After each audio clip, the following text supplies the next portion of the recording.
Campingandfishing.com presents, How Can I Become a Wild Boar Hunter?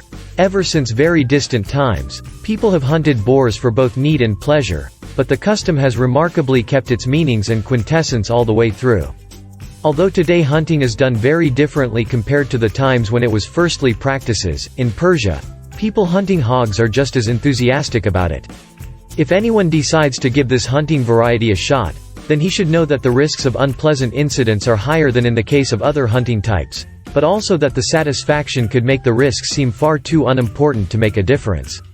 A clear rule must be set from the very beginning. Never will you approach a boar in a way that will put your safety into peril.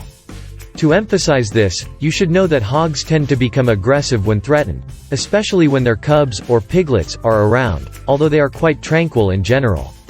These creatures are well known for their fighting spirit, being fierce and fearless when confronting an enemy.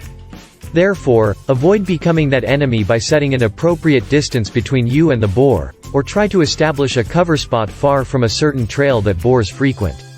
This implies studying their routes, either by making notes as you watch their habits for a reasonable period of time or by asking landowners and locals about this. In fact, preparation plays a big part in the hunting game, perhaps the most important one of them all. Knowing the places where boars come often, either to feed, play or mate is vital to any hunting experience.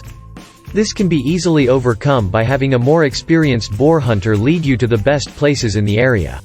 For a beginner hunter, every little part of the forest is much the same, with no particularities, but a skilled hunter can easily predict the boar's routines just by glancing at the most apparently unimportant signs. Foot signs are a clue to whether a wild boar has been in a specific place recently or the signs are older.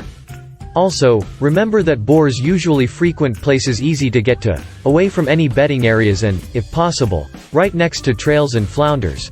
Routine is a particularity of their moving habits, so if you find a good place to lay your bait, don't move, because chances are another boar will come shortly. This takes us to the least enjoyable part of boar hunting, preparing and placing the bait. Made out of corn, the bait will lure hogs towards a deep hole you've dug beforehand. With their exceptional smelling qualities, hogs will not resist the chance of a free meal even if far away. Often they will gather in great numbers, but this is not desirable as they will finish all the food before you can get the chance to shoot. Campingandfishing.com. Please like, share and subscribe.